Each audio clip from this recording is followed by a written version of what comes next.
This is All Ears.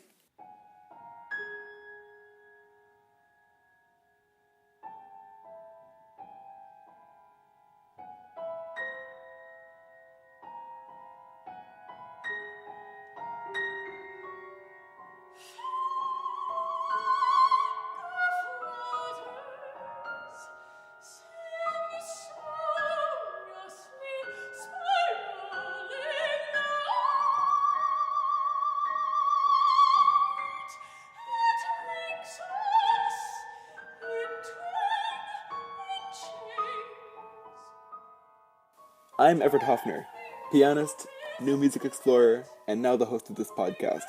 Thank you so much for joining me for the 9th episode with my guest, the wonderful soprano and communicator, Sarah Jo Kirsch. After bouncing around Western Canada and the United States, Sarah has found her artistic home in Winnipeg, where she's an active member of the musical community.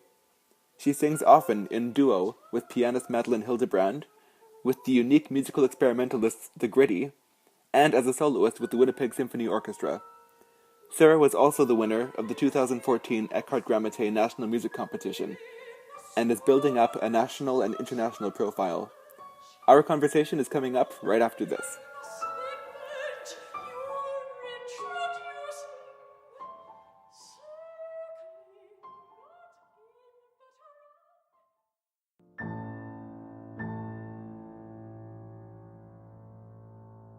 All Ears is a new platform for young musicians making a real difference in their communities.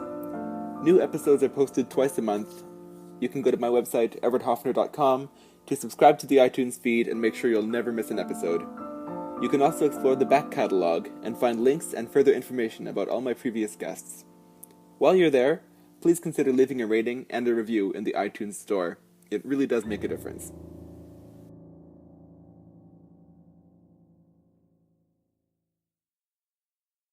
Sarah, welcome to All Ears. Thank you so much for joining me. It's a real pleasure to catch up with you. Thank you so much for having me, Everett. It is an honor. The honor is all mine, I assure you. Sarah, what's your origin story? I know it's a broad question, but I don't know a lot about your early development. Sure. Okay.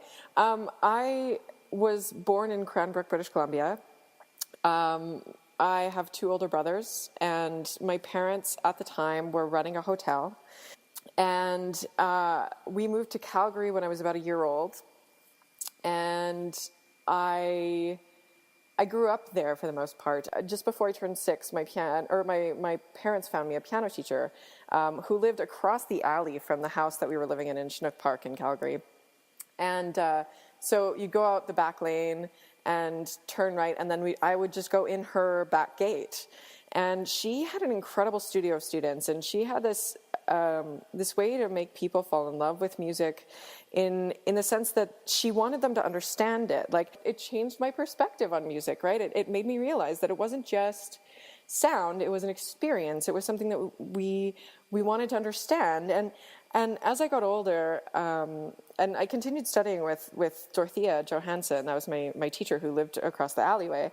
She got me involved in things like CASA, the Calgary Arts Summer School programs, and I did summer camps piano stuff, and met Dr. Ingrid Clarefield, who was a clinician at Westminster Choir College in New Jersey and Princeton. And she became a huge force in helping me to kind of branch out repertoire-wise. You know, I played Copland for the first time at her suggestion. I played the Rachmaninoff Etude Tableaux for the first time at her suggestion, right? So it was an opening of my world. And that was, I think, when the change started happening in me. I started becoming dissatisfied with piano. I felt like I couldn't do as much with it as I wanted to because it just didn't feel like my instrument, and it was always a struggle. Yeah. I've known you always as a singer. I haven't known the extent of your piano background, so I'm wondering how you made that transition from feeling an accomplished pianist as a high school student into your singing career, which I know now. Well, I was playing the Ginastera Danzas Argentinas, and I just started studying with this teacher, but it was at a small Lutheran college in Sioux City, Iowa, and he knew what I was capable of musically, as did everybody else, but for some reason my body wasn't working with me. He wasn't seeing what was happening with my body, and I ended up with tendonitis. I felt, well, it was a moment in my life where it was a blessing and a curse. I was like, okay, what do I do now? I'm not allowed to play for 8 months while I go through this physio. My parents saw that I was quite distraught, and I suggested that I take voice lessons. There was a voice teacher next door who a friend of mine had been taking lessons from, Dr. Dooley. It was Dr. Dooley that encouraged me to take voice more seriously, because she heard something and she encouraged me to apply for schools. And I was planning on applying for astrophysics for my post-secondary education, and I started applying for voice, and I started getting scholarship offers. And my parents then, who were very concerned for my well-being as a professional, were not as excited about it until those scholarship offers came through. And they said, oh, okay, well, if we don't have to pay for school, well, maybe this is okay. Of course they think I'm wonderful because they're my parents, but they don't know anything. Like, they're not classical musicians. Like, my dad was a drummer, but my mom is tone deaf. And like, they still are they don't really get what I do, but that's okay. Like, it takes all kinds I don't even get what I do half the time. Like, I don't come from that place. Like, I've always felt like a bit of an outsider, but I guess I'm used to it, and I think now I embrace that more than before. And how I came to sing new music from singing like bel canto, which also never really felt comfortable and still doesn't really feel comfortable. I can sing it, and there's some really lyrical new music out there, but it's just there's this idea of what bel canto is supposed to be. And you try and fit into that idea. And if you don't fit into that idea, then you hurt yourself, whether it's technically, it just doesn't fit you, or if it doesn't fit your body, if it doesn't fit your idea of what you are as a musician, you change your practice, and it's not healthy, like, for any part of you. I don't know. And new music gave me something to feel healthy in, something to feel balanced and grounded in. Now, am I just imagining this, Sarah, or was there a time when you stopped singing and it took somebody to bring you back? Yes. Yeah. I did my undergrad in Colorado. Right. I started with Bob Harrison, and then I switched studios to Julie Simpson.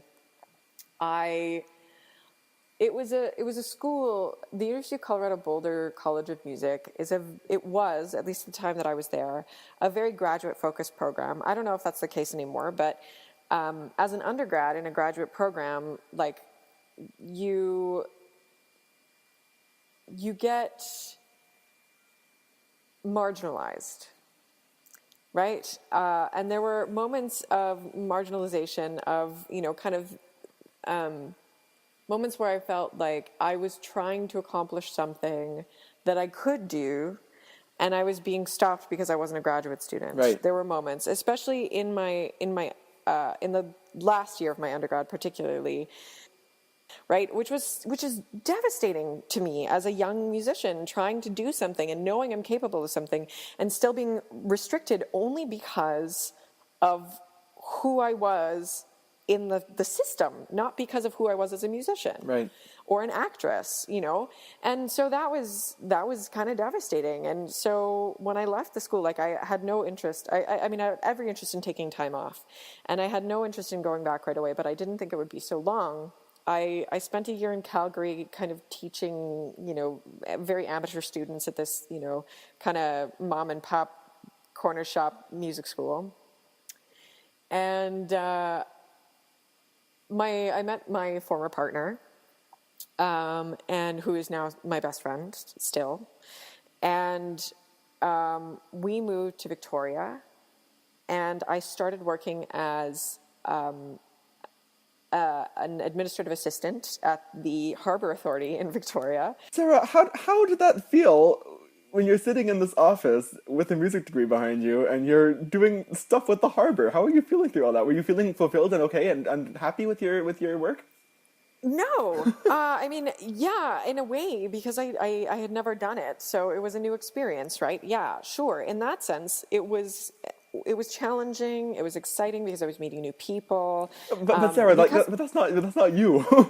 No. And see, this is the thing, is like, and I was kind of relying on my relationship to fulfill me in that way. And Kathy and I, when we'd first been together, like, she didn't know me as a musician. Like, she'd never seen me sing, you know, after this, well, really 5 years, because like it was my last year of high school was when I really started singing. So, you know, from 17 to 21, like that was my time that I was really singing. And then I just stopped. And it wasn't until, it was December of 2007. December of 2007 or November of 2007, I decided to take a few lessons because Pacific Opera Victoria was having their Young Artists thing. And I was like, why not? You know, I should never have done it, but I should have done it. Like, because it was terrible. It was one of the most embarrassing experiences of my life. Like, just coming out of, you know, not singing for 2 years cold and doing this Young Artist audition when I have no context. I'd never sung in Canada. Like, you have to remember that too. Like, I'd been in the States for so long. After I came back to Calgary, and then we moved to Victoria, and it was just it felt so foreign and so strange. And but while I was taking lessons, though, I saw this piece of paper on the wall saying, "Urgent, soprano needed." No joke. For new opera, this is crazy, like batshit crazy new opera with body paint, and I'm the warrior king in the middle of nowhere. And it was that moment of just like, okay, I remember what this is like. But then, of course, my relationship started disintegrating, right?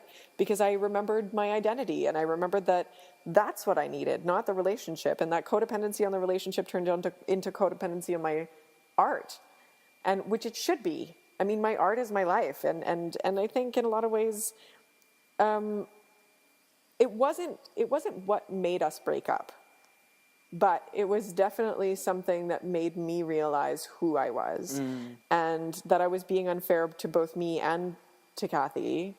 You know, and it's hard when you go through these moments of just like, you know, you need something so much because you don't have it within yourself. And when you find it, then you don't need that as much. And it was a really hard time for us. I mean, also because of, you know, I mean, a number of other things, sure. But it was an incredible experience. It was incredibly holistic. So Kathy wanted to move back to Winnipeg because her family's here. We had a strange and wonderful experience here.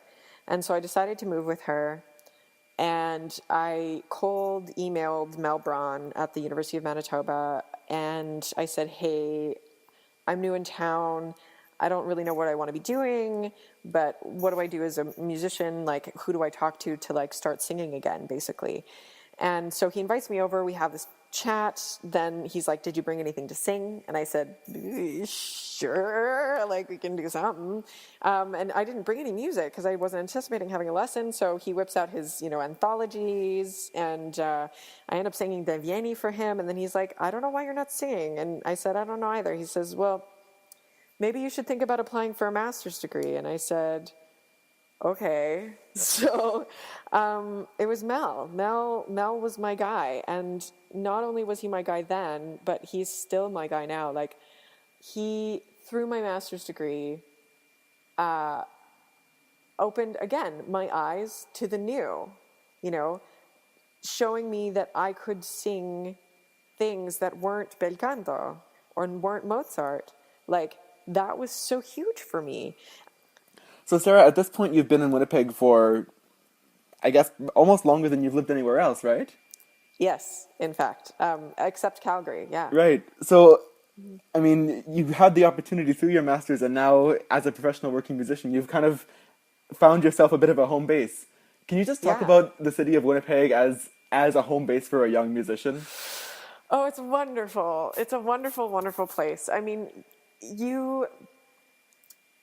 Winnipeg is an anomaly. It is an isolated tundra, and people here. It's an attitude, and I think this is something that is kind of innate in the soil here. It's something in the water. I don't know, but we kind of have this survivalist instinct here because the winters are so long and cold. Perhaps people adopt you here if you if you want to do something and if you are enthusiastic about it and if you want to be part of a community and you show people that you are a committed human being, it doesn't matter if you're sane or insane, it doesn't matter who your friends are, people will embrace you. And I just feel lucky to be part of the community. Can you maybe describe some of the partnerships and some of the collaborations you've been able to work on with some of the major institutions in Winnipeg? Sure. The Women's Musical Club has been a huge part of that. I'm going to say that right now. The first time, okay, so Doris McClellan, you just asked about Doris McClellan very briefly before we got into it, and I placed second in the 2014 competition. But I'd also competed in the 2012 competition. It happens every second year. And I didn't make the finals. And that happens, but I'd sung in the semifinals. Then one of the finalists came down ill about 4 days before the finals concert was going to happen with the WSO. And so I get a phone call from Carol Gamby, who's, I think, their chairperson. I don't know what her official title is. She said, hey, so one of the finalists can't perform, so would you be willing to do a half recital because you were the runner-up? So Christopher Kaler, my former collaborative partner, and I whipped out this half recital. And so after that performance, I was approached by JF Faneuf, the artistic operations director at the WSO, saying, hey, we want you to sing at New Music Festival next year. Steve Reich is going to be in town, and they're going to do Tehilim. And I was like, yes. What the shit? Yes, I was like, yes. Yes. So I jumped up and down for joy. And so the finals thing happened in April. And so New Music Festival happened the following February. So that was my official debut, even though it was 4 singers, and it was an interesting arrangement of orchestra. It wasn't the full ensemble. But lots of percussion. It was super fun. And I taught Steve Reich how to fist bump, which is probably one of the highlights of my career still. Anyway. Beautiful. I know, right? And so after that, I begged and pleaded with them to hire me for the 2013 New Music Festival, or that was the 2013 New Music Festival. So 2014, which they did, they gave me a morsel of Boulez from the Le Soleil des Eaux. And I got to meet Jim Jarmusch. I know, right? Only in Winnipeg. Would Steve Reich be here one year and then Jim Jarmusch comes the next year? And then, it's ridiculous. And so that relationship was just fortified and kept being fortified. And now, I'm kind of their go-to girl. Like, when they have, a little offshoot gig and they need a soprano, on the fly, they call me, which is beautiful. I love that. I love singing with that ensemble. Every time I turn around to look at them, in rehearsal, in performance, it doesn't matter. Everyone is looking at me, and we were all sharing this experience together. It's not soloist and orchestra. It's a bunch of friends making music together. And for that, I am so grateful. Who else gets to develop a personal relationship with their orchestra? I just feel like I have this incredible gift here. Great. I feel so lucky. It's really awesome. Sarah, this interview is going to be released in the first week of May. And so as we are having this conversation, there's a small group of string players from all across Canada sitting in a room in Brandon, Manitoba, getting ready to perform in the 2015 École Grand Matin National Music Competition. We're having this conversation now as you were the first place winner of the 2014 edition. I was lucky enough to win the 2013 edition, so we're going to add another one to the fold this year, and we'll know in a few weeks. Can you tell me a bit about your journey preparing for the Winners' Tour last year? Well, the pianist with whom I collaborated for the competition is now doing his DMA at Eastman, and so couldn't take an entire month off his first semester of his DMA to come on tour. Right. Although it would have been amazing to have him there, Madeline Hildebrand happens to live 2 blocks away from my house, and we had known each other for quite some time. And of course, we'd performed together not often enough, and we'd been intending to. And so this opportunity, of course, Chris sent his blessing. They grew up playing together here in Winnipeg. in any new duoship, it's any new partnership, right? You got stuff to iron out. Then, or what we bring together and make together is greater than what either of us can bring individually, right? You know, so it's this process of getting to know somebody, like trusting somebody, not just musically, but also personally, that they're looking out for you and that they believe in your worth and they understand your worth and they understand what you understand about yourself. I mean, the way that she plays now and the way that we collaborate now is so beautiful. Like after that summer in Casa Maggiore, like the month that we spent there, and then coming back home and ironing out the tour and then spending that whole month on tour together and bringing this music to 10 different communities across the country, the same program that is so rich in both Canadian content and in contextual challenge. It was a wonderful experience and a wonderful way to get to know this beautiful collaborator that I get to work with right now. Like Maddie she plays as an equal part. When we give recitals together, she is as invested as she talks as much as I do. We both share our thoughts about the music and about, how we fit together. And it also gives audiences in that sense a much different perspective and a much different understanding of what we are and what we're trying to accomplish and they understand the music differently, right? Mm-hmm. It's great. It's wonderful. I'm so lucky to have her. Sarah, what's your day job nowadays? I've been gifted with the most amazing job ever in the world, I think. I am the drive home host on a local classical station called Classic 107, classic107.com. You can listen online if you'd like. But it's been lovely. It's a joy, and I feel very fortunate to get to be part of that team. They're a wonderful group of people. So, yeah. Sarah, we do a recurring segment on this program called what should it be called this week? The Mr. Rogers Memorial I Like People Day Minute. Great. This is when we tell the audience about somebody who's helped us get where we are today. Do you have somebody in mind for who you'd like to mention? There's so many people, and there are 5 that come to mind. There are five people. Michael Matthews, and who's my theory prof in my master's degree, and who I will have just premiered in Montreal. And Mel Braun, my teacher, my mentor, my guide, my music dad, if you will. Another is man-woman who's a painter, who I knew in my youth was kind of like that paternal, artsy, like fringe culture guy who had the biggest heart, and he was the most spiritual human being, a spiritually open human beings I think I've ever met, and never compromised what he felt inside of him, like his purpose, and it was never anything. There was never anything wrong with it. Like, I mean, he was always just wanting to share, wanting to live as a human being and explore the facets of what that meant. And when he died, I had like crazy dreams about him, and him just telling me, you don't have to be anything that you don't want to be.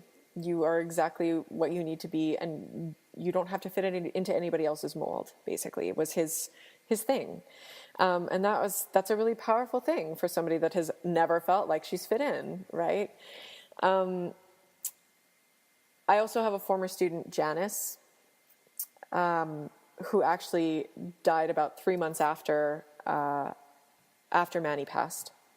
But she'd taken lessons with me for 3 years, and sometimes twice a week. And we just got together and made music together, and just, there was no judgment. And like, as soon as we started getting into academic stuff, like, she would climb up. She had ADD and a number of other things. She was in her in her late 30s, had 5 kids, and she was inspiring. Like she came always to me just to feel good about music making and to feel good about herself and to hang out, because we just liked hanging out and talking about music and talking about life. She would come to like everything I did, you know, and she was always so proud of me, and like she didn't want to like bug me, but she would always like come up and give me a hug because she knew I wanted to see her. And she kept me honest, you know. She kept me making music for the right reasons. It was so hard to lose her. And unreal. But she keeps me honest. Her memory keeps me honest. And my parents. So I guess that's 6, I guess. You can count them both. You know, just nurturing me and allowing me to take the path that I've chosen and supporting me through it unconditionally, you know, just they're amazing human beings too.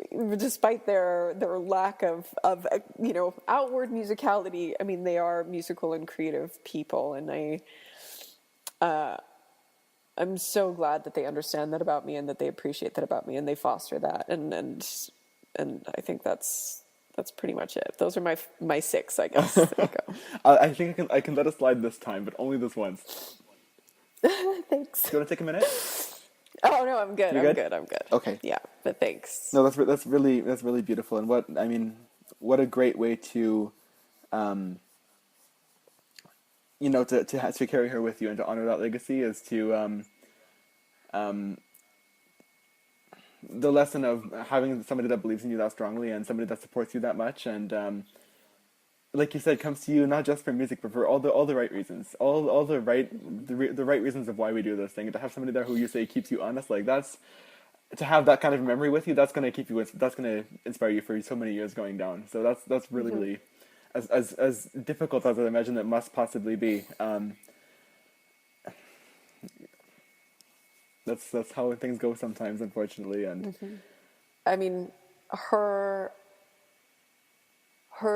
energy was so infectious. And I think that I just caught you know, this kind of eternal bug of Janice, Yeah. and she's just always going to be with me. And I think that if she couldn't live to do that, then have that spunk, then at least I should. That is how I honor her. That's wonderful. That's really terrific. Sarah, how can the listeners, the multitude listeners of this fine podcast, keep track of you, follow your activities, and see what you're up to? Well, I post everything on my Facebooks. Twitter usually. I also have a website. You can go to sarahjokirsch.com. Usually I keep that relatively updated. Sarah, thank you so much for all your time this morning, and thank you for joining me on All Ears. It's been a real pleasure. Thank you for inviting me again. It was so fun.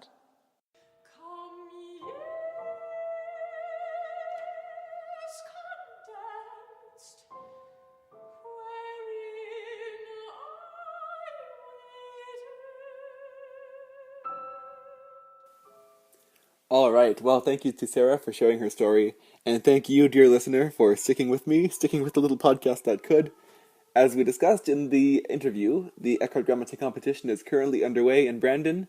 If you're in the area, this is a great opportunity to hear some of Canada's most exciting young musicians doing what they do best. Once again, I'll send my best wishes and good luck to all of the participants, and also to all the volunteers and the organizers. It's a big undertaking, and they do a really great job putting the whole thing together. I have posted a link to the competition live stream, so you can follow the action from your computer. You can check that out on the show notes for this episode. Thank you to Isabel Kalibnik for designing the All Ears logo. You can follow me on Twitter at evhopf. For pertinent updates about the show, you can follow at This Is All Ears. All Ears is back in mid-May. I will speak to you again then.